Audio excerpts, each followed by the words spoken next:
Hare Krishna Krishna Srimate Bhaktivedanta Swami Namaste Saraswati Devi Gauravani Prajani Shesha Shunyavadi Paschala Deshadharani Jai Shri Krishna Chaitanya Prabhu Nityananda Shri Advaita Gadadhar Srivastava Hare Krishna Krishna Krishna Hare Hare Hare Rama Rama Rama Hare Hare. Thank you once again for coming for this weekly program, NOI discussion. So, those who don't know, that's my better half, Radha Bhakti Devadasa. She accompanied me today. So, what do we remember from the last discussion? Does anybody want to share? Yes. We were talking about Siddhartha. Right. You mentioned political and sociological issues and stuff, those fall under the category of Siddhartha. Right. And if people don't see from scripture, they block all kinds of things for reasons. Right. It's like cooking up a toad. Absolutely. And what else we discussed in Prajapata?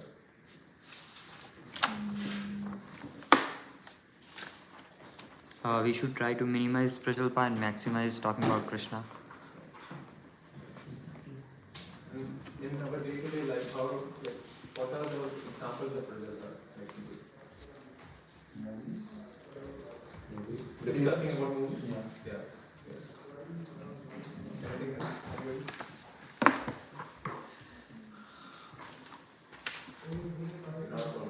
And have you memorized this verse? We are reading, we are discussing on this verse for the past 2 weeks now. Have you memorized this? This is an important verse for us to memorize. So let's just repeat it, okay, one by one. Atyahara prayasascha prajalpo niyamagraha janasangascha lolyam cha Shadbir Bhakti Vinashyati. Atyahara prayasascha Prajalpo Niyamagraha Janasangascha lolyam cha Shadbir Bhakti Vinashyati. What's up? So when I did this Bhakti Shastri 10 years ago, so that time the speaker whom we had.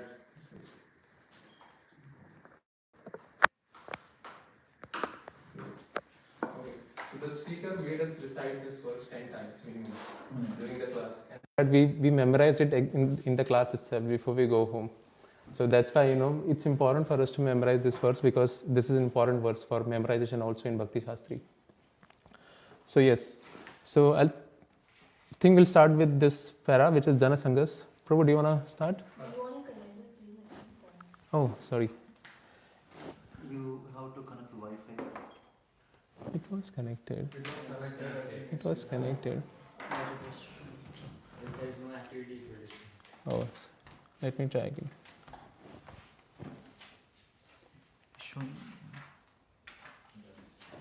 Okay.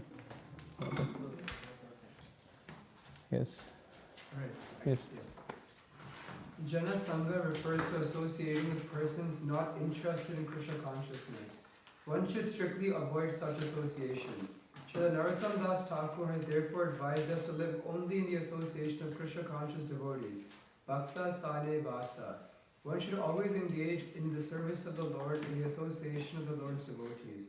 Association with those engaged in a similar line of business is very conducive to advancement in that business.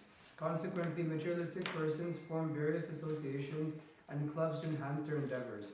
For example, in the business world, we find such institutions as a stock exchange and chamber of commerce. Similarly, we have established the International Society for Krishna Consciousness to give people an opportunity to associate with those offered by our ISKCON movement is increasing day by day. Many people from different parts of the world are joining this society to awaken their dormant Krishna consciousness. We can pause it, Prabhu. So, what are your thoughts on this this paragraph? Any thoughts? Yes, Prabhu. To live in the association of devotees. Right. And how do we do that? By going temple, by Mm-hmm. doing bhakti. Right. What about Grahastha? A Grahastha has a busy work schedule, is true. You can listen to classes from the YouTube or like any other Yes. social media thing. Yes, perfect. So here if you see Prabhupada is actually talking about, for business we see that people have, like businessmen have created different chambers of commerce, different associations to expand their business. And associate with them, talk to them about, what you can offer to them as your services. Like, it was always self-centered, those kind of association. Secondly, they were coming for food because 5-star hotels were offering good food to them. And they did not pay for that food, so they were coming for food as well. So you see how Jana Sangha actually spoils our consciousness, that we are only self-centered. We come only to enjoy and like get something out of that association. It's not something we are giving something; we are taking something from them, right? That's what our expectation is. Yes, Prabhu. For Sunday feast, many devotees come because of the prasadam, right, to enjoy. That's okay, Prabhu. That is also better because they are having Krishna Prasad. So Prabhupada has said that the power of prasadam is such that you don't need to preach also to that person. If you are just feeding prasadam someone daily, the prasadam will work his magic. And that's why you see Prabhupada invented this, I think, Love feast. yeah, love feast. And then I think they used to call this rasgulla, like, yeah, Simply wonderful. simply wonderfuls, right? So prasadam has that power to transform us, because see, if you preach some philosophy to anybody, like I'm sure that you go out for Sankirtan on a regular basis, you see that people are not interested most of the time to listen to you. Forget taking any book. But when you give them any prasad, they will take it willingly, because they know that I'm not getting any harm by eating this if it's in a packed container, and it's something I'll benefit from it because I'm hungry, so it will satisfy my stomach and my tongue both, right? But they don't understand the power of prasadam. So that's why I'm saying prasadam is so powerful that even if people are only coming to have prasadam, that is also fine with us. Because I remember that one devotee was sharing this story about him, that he was doing this journey of self-discovery course, 6 days course in US, and then he was new in that area, in that locality, because he had recently moved to that place, and he didn't have any devotee association there. So what he did was he said, I will organize a seminar, a JOSD seminar, just to if you don't have any sangha or community there, you build a community there, right? That's what devotees do. So he also had that same intention in mind, and then he said, okay, I'll invite my office people, my office colleagues there to my home. I'll give them some prasadam. I'll talk to them about, like who am I, why are we here, all those things, like JSD course. And at the end of the seminar, feedback were taken of the participants, like, what do you felt about this, program, and then everything, the hospitality, and everybody said the same thing, that, we don't remember what he said exactly to us, because we found, it was very boring, whatever he was mentioning, but we like the prasadam. And he was feeding us regularly, and that's why we used to come here there. And they were transformed eventually, and now they are initiated disciples. So that's the power of prasadam. So even if somebody is coming only for prasadam, that's fine. We are more than happy to have them. That's a good place to start. Right? Yeah, that's a good place to start. Right? Anyone else? Any comments or reflections to share on the prasadam? I started my journey with prasadam. Like, I was attracted to prasadam. Like every Sunday feast I used to come, every festival I used to come, and in Chowpatty, Mumbai, there were like huge feasts in festivals. Like every festival, we used to wait for festivals to come, because we know that now we are going to have feast. Because at that time I was a bachelor, so I was like, okay, at home things are boring, food is boring, so let's go to the temple and have prasadam there. So for me, prasadam was the first attraction, not the philosophy. Eventually, philosophy became the first priority, but it started with prasadam. True. So yeah, so that's what association, Jana Sangha does to us. It actually changes our consciousness and degrades us to such a level that we are only thinking about ourselves. I'll share something with you. Second Same share. Sorry. Okay.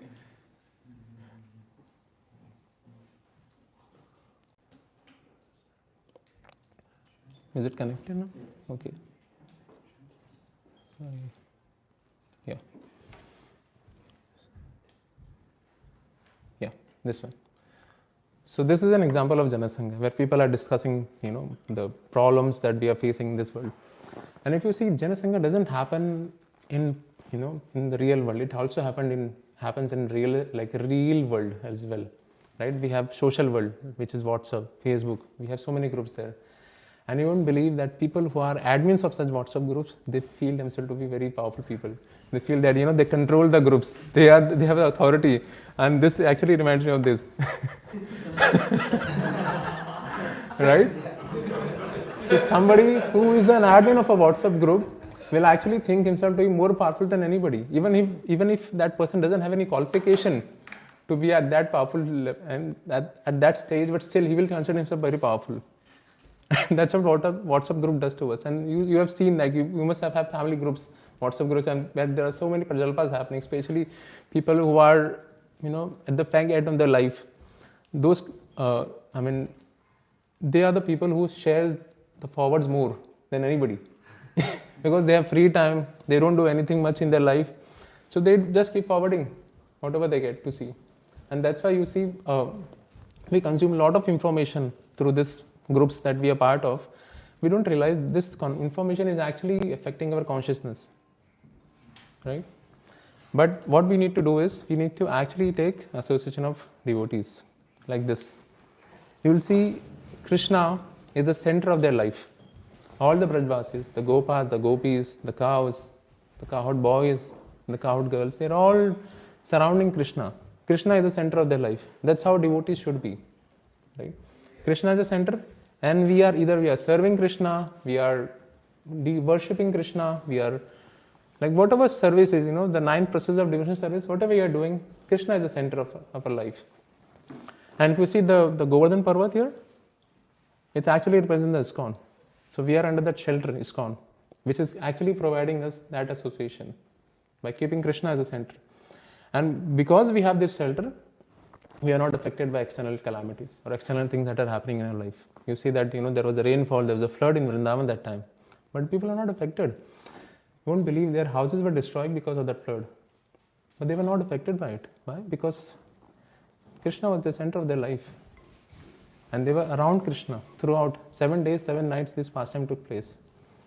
And that's why you'll see Krishna didn't get offended by Indra because of this pastime. Even though externally it may appear, but internally he was very happy, he was very satisfied that at first 7 days, 7 nights continuously, he was in association of his pure devotees. And that's what Krishna wants, to be surrounded by devotees only, right? And that's what we also aspire for. And if you see the 7 purposes of ISKCON, that's that only, that, there are 5 S which talks about the 7 purposes of ISKCON.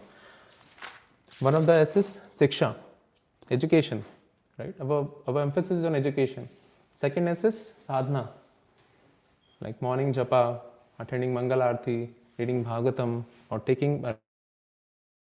That's part of our daily sadhana, right? Then third is Sangha, association of devotees, either by having festivals or Sunday feast or any other association like a Bhakti Shastri or Bhakti Vriksha. Fourth is Seva, serving each other, serving Krishna, right? There are some devotees who are serving the kitchen, some who are serving in the DD department, some are serving in Sankirtan. So everybody has a different service, but everybody is engaged in some service. It's not like being a devotee means you are free from everything, from every responsibility. No, there has to be some engagement for devotees, and that's why ISKCON was formed, to engage them, to give them seva. Now the 5th S, can anybody guess? So we spoke Siksha, Sadhana, Sangha, Seva. What is the 5th S?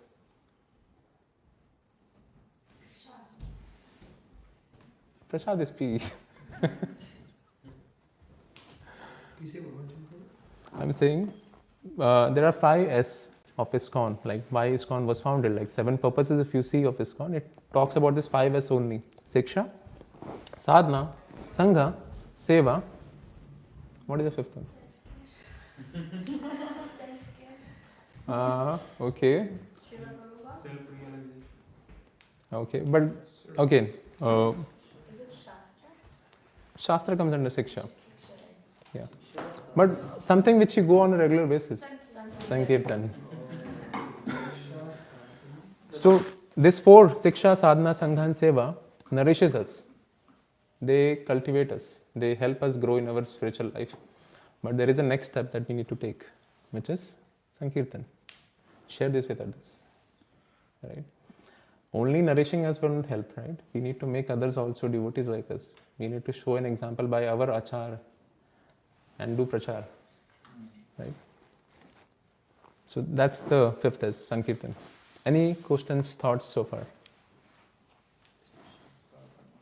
Yes, Prabhu. In that picture that you put before the Mr. Bean picture, Yes. we're sitting in the same arrangement too. So, what those people are doing, but that association Yes. is really nice. This association is quite favorable. So, Yes, absolutely.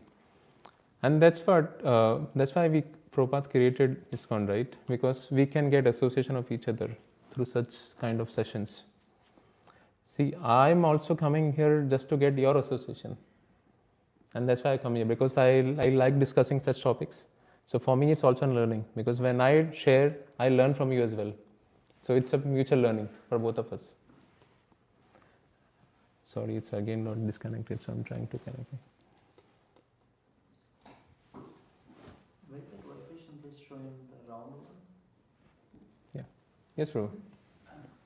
Prabhu, as you were mentioning in that Mr. Bean example, Mm-hmm. so for devotees like me who are really new to it, Mm-hmm. it's so easy for us, because I have seen few of my friends, like it's so easy for us to get that mood that, oh yeah, like I'm the admin or let's say something like that.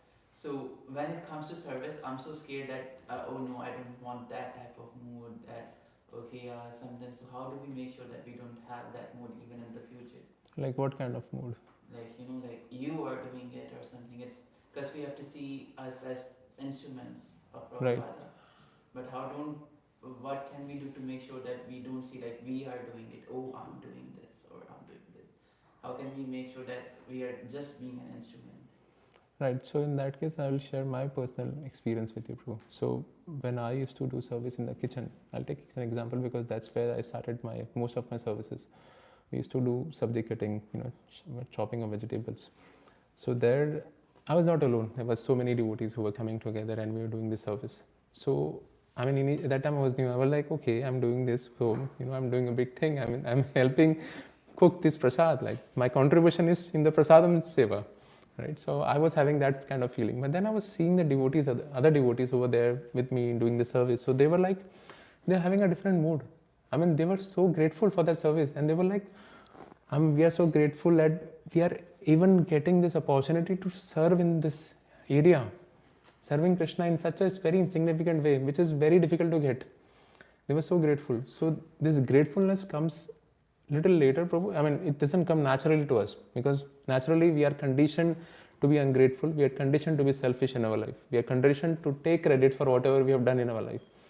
But just by association of devotees, we develop that gratefulness. And it's because one of the biggest boon of ISKCON, of the society, that we are able to have that feeling because of the association of devotees. Generally, it doesn't come to us, right? Unless you have people around you who are having the similar feeling of being grateful for that service. I know there are devotees who actually do shoe stall seva in some of the bigger temples, right? They actually do shoe stall seva on Sunday programs or any other festivals. And they are so happy and they actually fight for that seva. Okay, this week I want to do it. Nothing doing, I'm going to come here. You can't take my place like this. People are fighting for shoe stall seva. And that is the lowest seva which any materialistic will consider, right? Like touching other people's footwear. But devotees are fighting for that seva. Why? Because for them it's an opportunity to do service. Even a little opportunity is magnificent for them. They take it as something big. Okay, I've got something big in my life. That's how it is. So yeah, Prabhu, that's my reflection on your.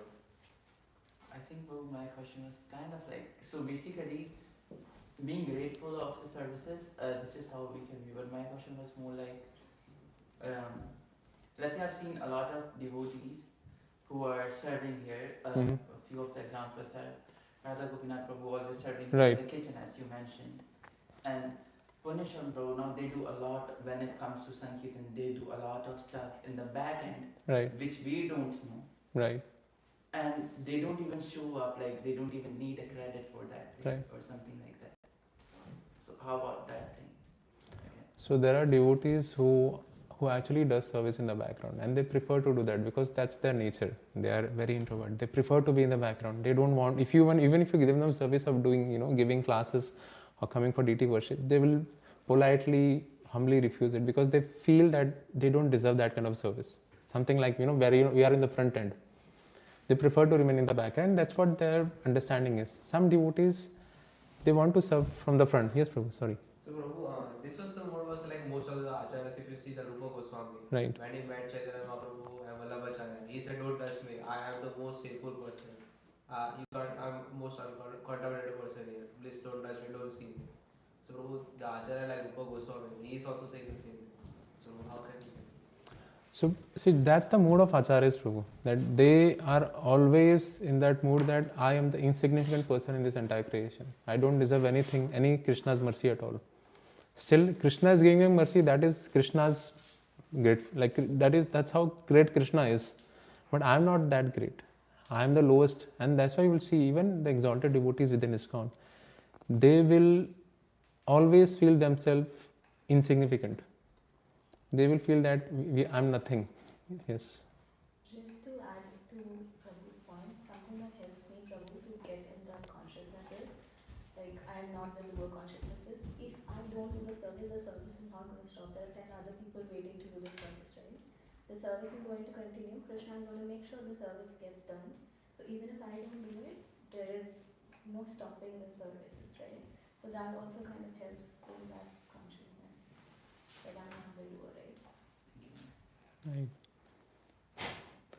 I mean, we are insignificant souls actually, as compared to the many souls that are there in this world. I mean, if you see us like from the sky, from a very far aerial view of the humans, we are like we don't look like ants also.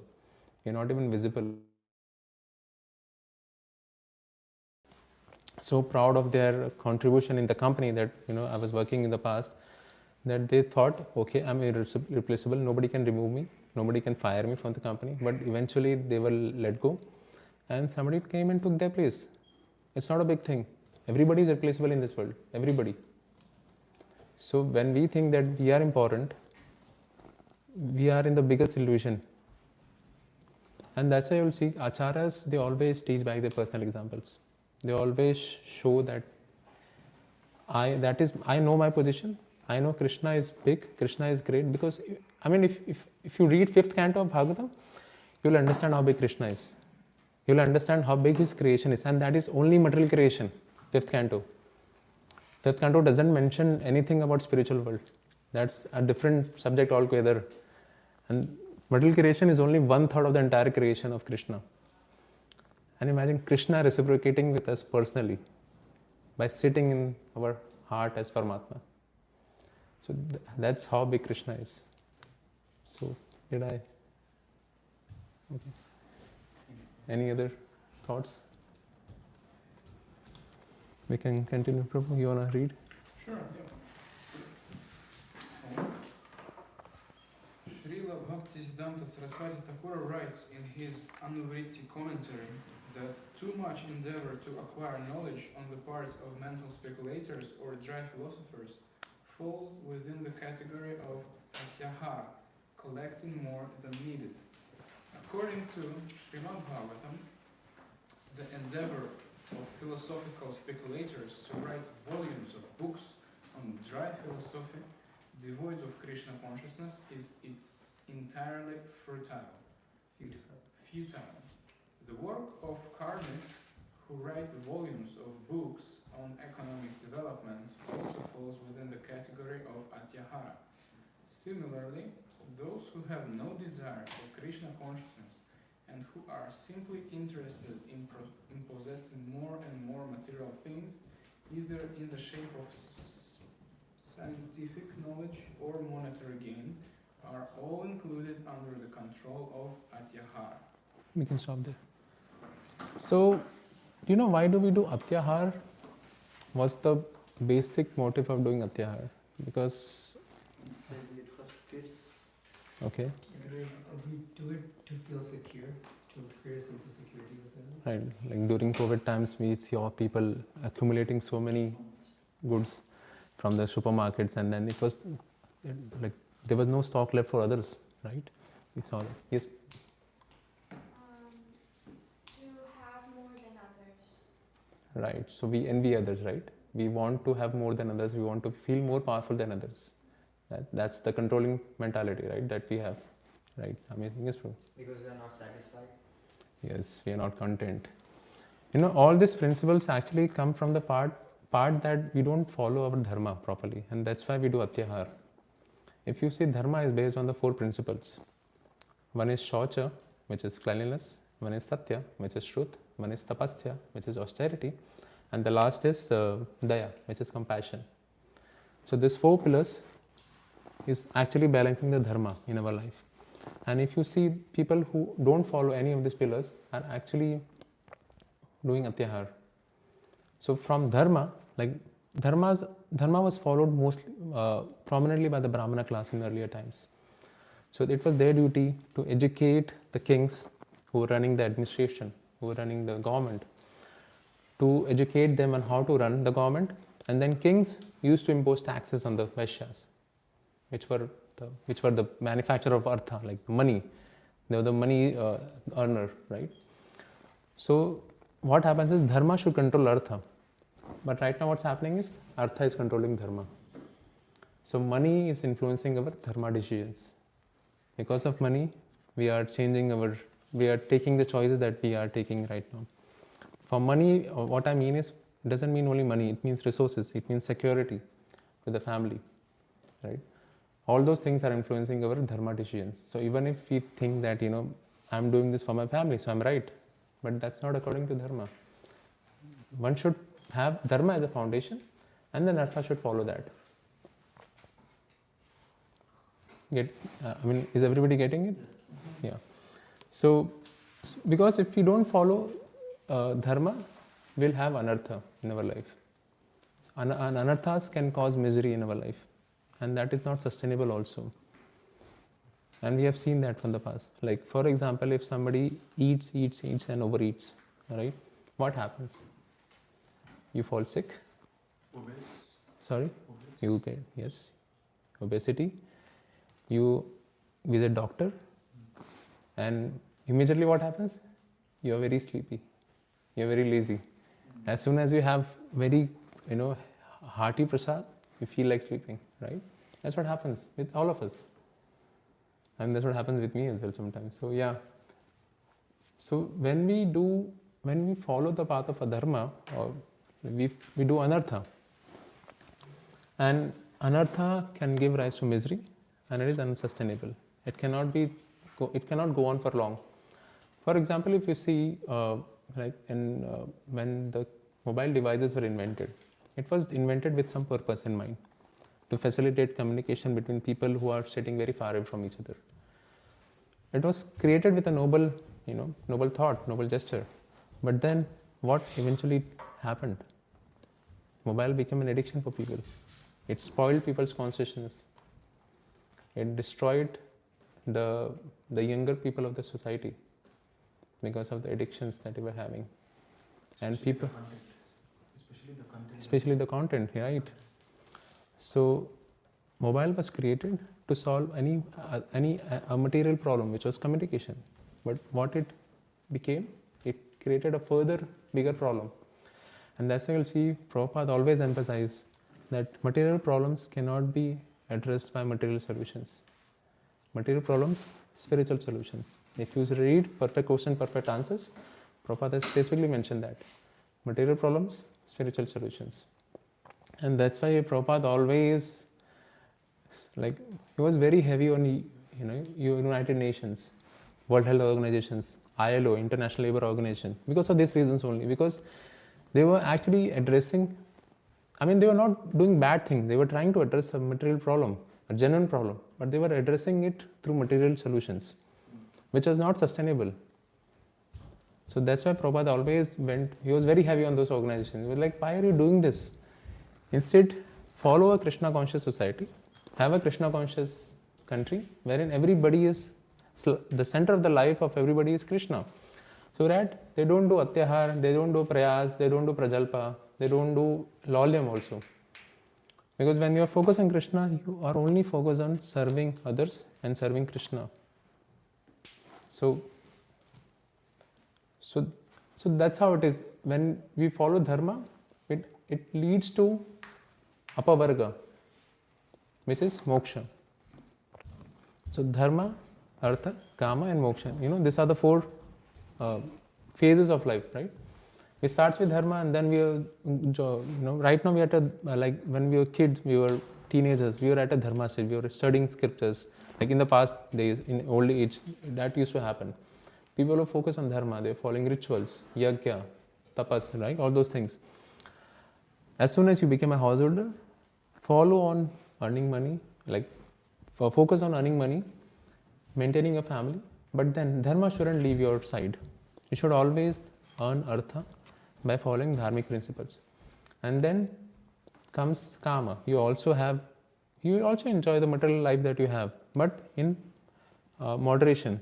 And if you remember, last class we discussed about this. Krishna spoke this. Yukta hara viharasya, yukta chetasya, karmasya, yukta swapna bhavodasya, yoga bhavati dukkha. So Krishna says that if you do eating, sleeping, recreation and work in moderation, you will be able to reduce your material miseries. Because Krishna himself says that this world is dukkhalaya shashvatam. So problems will come. But one way you can reduce your problems is following this principle of yukta hara. Having a regulated life of eating, sleeping, work and recreation. And then once we do artha and then kama, and finally we come to the stage of moksha. Because since we have led a life of dharma throughout, even in artha stage, even in kama stage, we eventually come to the stage of moksha, wherein we are only focused 100%, like 100% of our time is focused on only doing Krishna consciousness and nothing else. Okay. Any questions? Yes. Prabhu, so like you said that dharma should follow artha, right? Right. Artha should be based on dharma as the foundation. Should be based on dharma.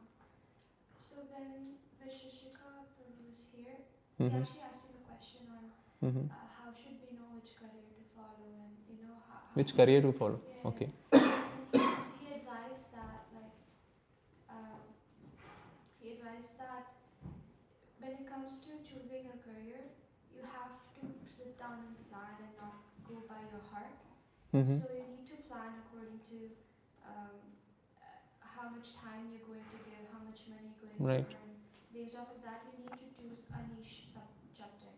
So does that mean then that our artha is influencing which dharma we should choose, because dharma is also our occupational duty, right? Right. Here if you see, Vaisheshika Prabhu is stressing on a very important point, which Prabhupada also mentioned in his classes, that one shouldn't overwork in our life. Because whatever money you're destined to get, you will get it no matter what. Because that's Krishna's arrangement. Like if you see other species of life, like animals, elephants, they eat tons and tons of food on a daily basis, the African elephants. Whereas an ant eats very small morsel of food every day. That's his capacity. But Krishna is feeding all of them. Are they working? Except for humans, no species is worried about career planning. Right? It's only humans that we think about, what should be my career, what should I do? So Prabhupada has emphasized that fact as well, that whatever you do in life, don't overwork. Because whatever you're going to get, it's fixed. It's destined in this life. And that's what Vaisheshika Prabhu also, that's what he meant actually. That plan your career so that you spend your time intelligently in your work and are able to give most of your time in Krishna consciousness. Right? That's what he meant actually. Because if you follow your heart, sometimes it may happen that you may do overwork and you will not be satisfied also after some point, because you will realize, okay, I've done so much, I've done so good, societal good for the people, like I did what I wanted to do, but then is it satisfying to you? It doesn't satisfy your heart completely, because ultimately what satisfies us is pleasing Krishna, is serving Krishna, right?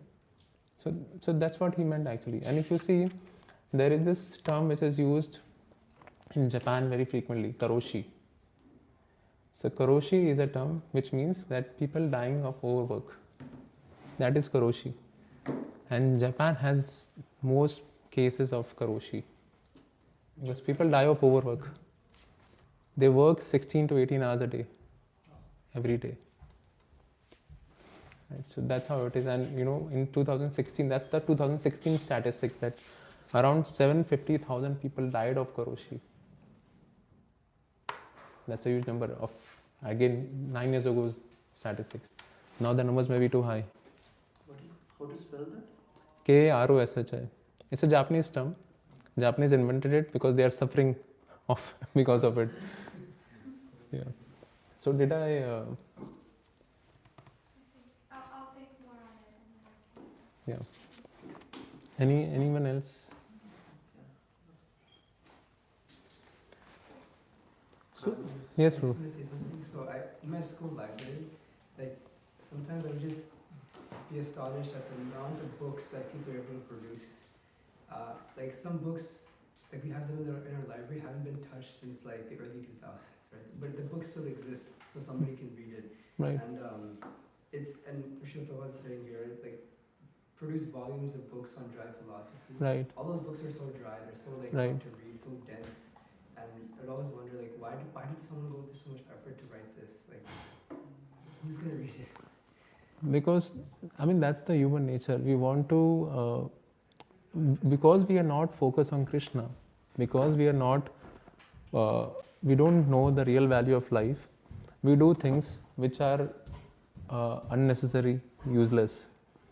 Now, as devotees, we know what is useful to us. We know that we are not this body, we are a soul. And we know the real value of life. So we manage our time according to that. But those who are not devotees, they don't know. And that's why we should feel compassionate for those people who are not devotees. And that's why when you go out for Sankirtan also, that should be our mood. That these people are actually suffering. Even if they are dressed up in a very nice garments, they are looking very happy, they have a very nice makeup, but they are suffering from within. And you will realize this when you actually listen to the stories of people who actually come and talk to you during the Sankirtan outings. People have said, I remember there was one lady who actually started crying just by listening to us, because she realized how much pain she is in. And then I was showing her Bhagavad Gita, and I was showing her, talking to her about philosophy, talking about the quotes by Mahatma Gandhi and others in the back of the book, and she was like started crying. And she told me that I was actually looking for something like this today, because I was going through a problem in my life and I was looking for answers. I was not able to get it. Today I met you and I got my answer that I was looking for. She took the Gita, she was very happy. So we don't know. Like externally people may show that they are very happy, they are enjoying their life, but internally they are very unhappy. And that's why we should be compassionate for those souls. And that's why Sankirtan is important. Right? And anything else for you? So here if you see in this paragraph, Srila Bhaktisiddhanta Saraswati Thakur also mentions about prayas. He talks about atyahar and then he talks about prayas as well, like how atyahar happens because of prayas. We do atyahar because of prayas, right? We put our efforts to get something more than what we are destined to get. Now, prayas can be categorized into three things. One is karma prayas, one is jnana prayas, one is yoga prayas. Now, can anybody give me an example of karma prayas?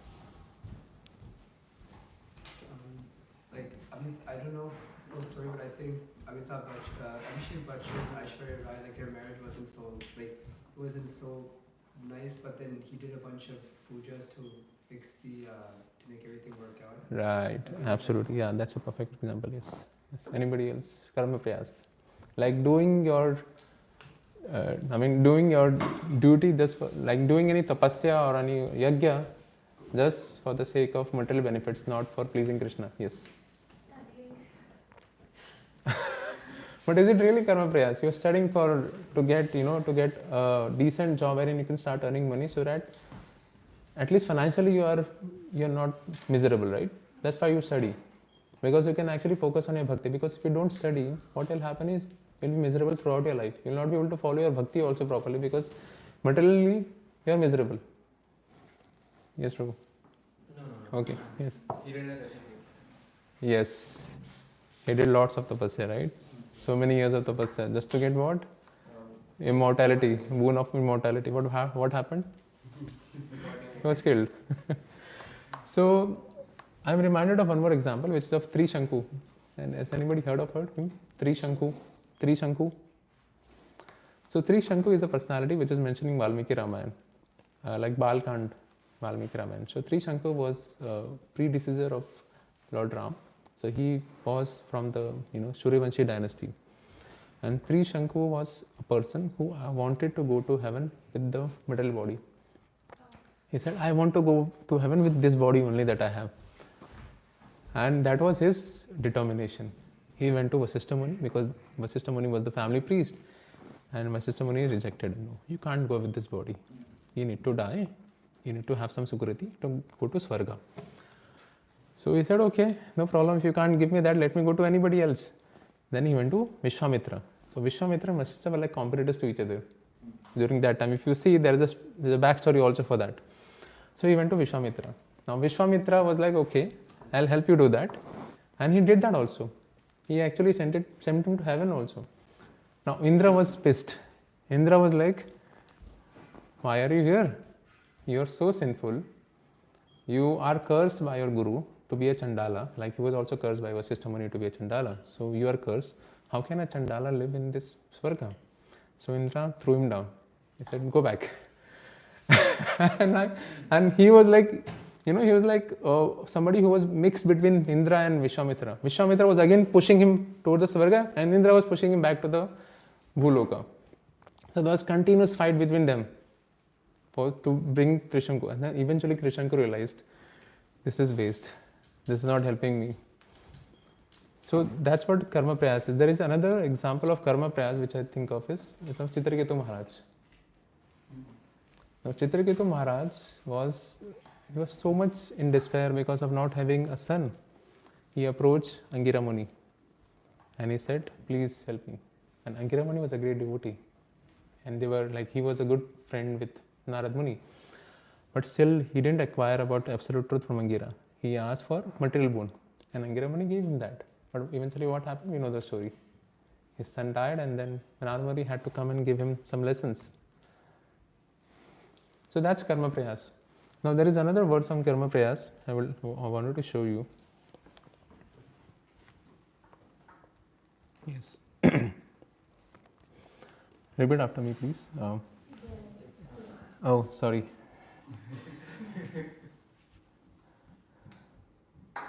That's material problem, material solutions.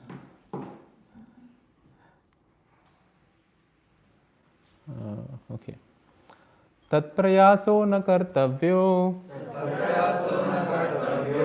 यथा आयुर्व्ययः परम् न तथा विन्दते क्षेमम् मुकुन्दाचरणाम्बुजम्. Does anyone want to read the translation? You guys are done. Endeavors merely for sense gratification or material happiness and economic development are not to be performed, for they result only in the loss of time and energy, with no actual profit. If one's endeavors are directed toward Krishna consciousness, one can surely attain a spiritual platform of self-realization. There is no such benefit from engaging oneself in economic development. So this verse, this verse was spoken by Prahlad Maharaj to his batchmates. If you see that his batchmates were all demonic kids, like kids of demonic families, from demonic families. So he was telling them this. So this comes in the 7th canto of Bhagavatam, right? So that's karma prayas. Now, what was the second prayas I mentioned? Jnana prayas. Any example from Jnana prayas? Knowledge. All my professors. Right. Okay. What else? Yes. Mayavatis, yes. Yes. Yes. Yes. Yes. Not focus on understanding Ravana. Krishna. Ravana. Ravana, how? Give me an example of Ravana. So he read like all the Sahasras, but like it's waste. Right. He was a Brahmana. He read all the Shastras just for material benefits, right? Yeah. Yes. Yes. Yes. So yeah. So example of Gyan Prakash is Brahmaji. Now this comes in the pastime of Brahma Vimon Leela. So we'll read another verse from that. I'll read it first. ज्ञाने प्रयासम उदपास्य नमन्त एव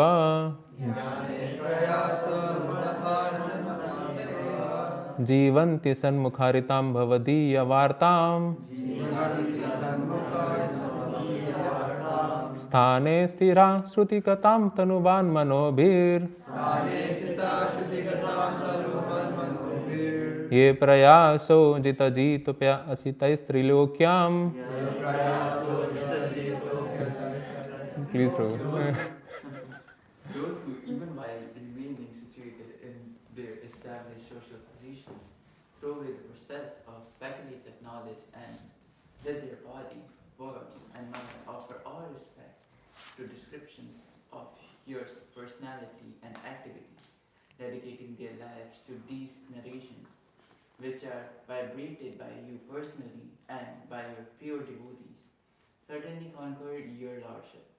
Although you are otherwise unconquerable by anyone within 3 worlds. Yes. Perfect. That's okay, bro. That's okay. So if you see, Brahmaji is praying to Krishna in this pastime here, and he's telling him that, I tried my, I'm actually, if you remember this pastime, Brahmaji stole the cowherd boys and the calves, and he kept it in Brahmaloka. And then for 1 year, Krishna was like, okay, if you want to take away them, that's okay. I'll create my own.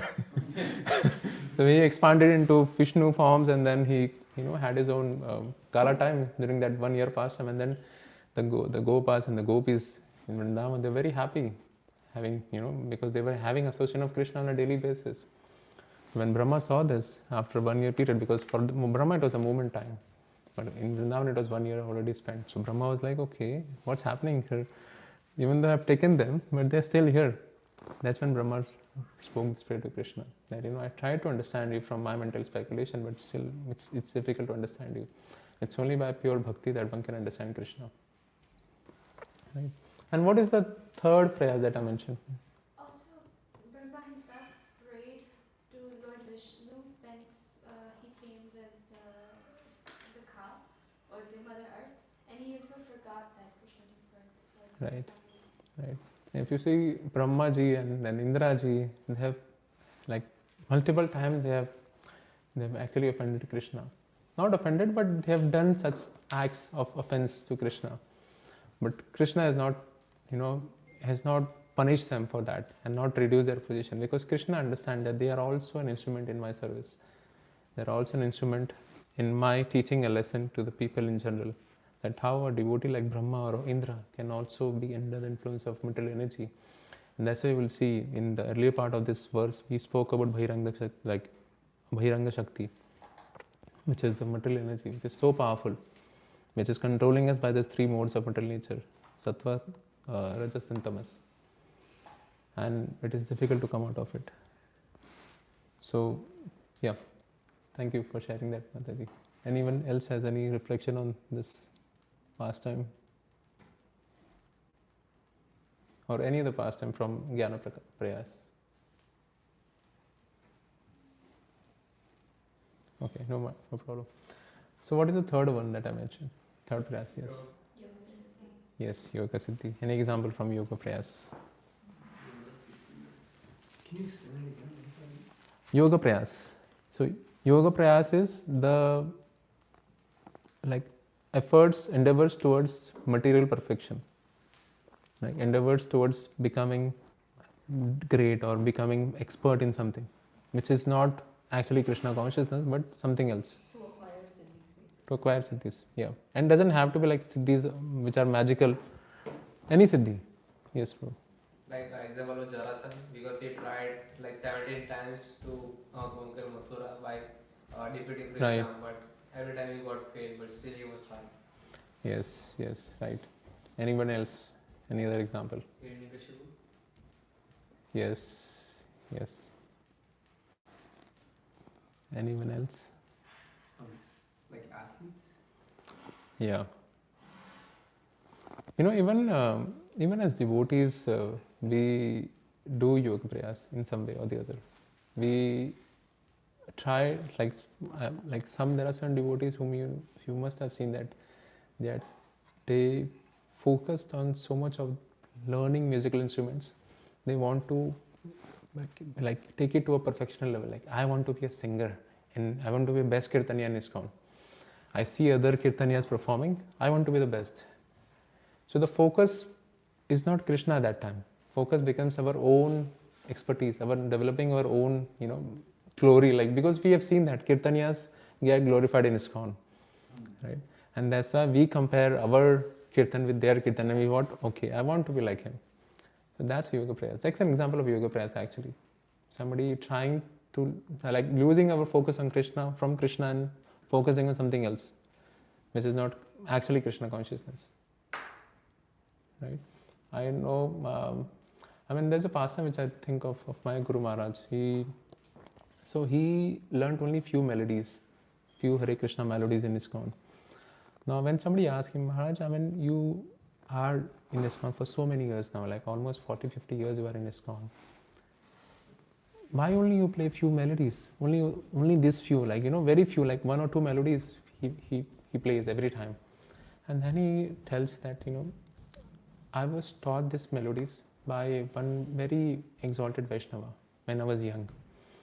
And I want to be grateful to him every time I play these melodies. Because if I learn something else, I'll be ungrateful to him. I'll not remember him.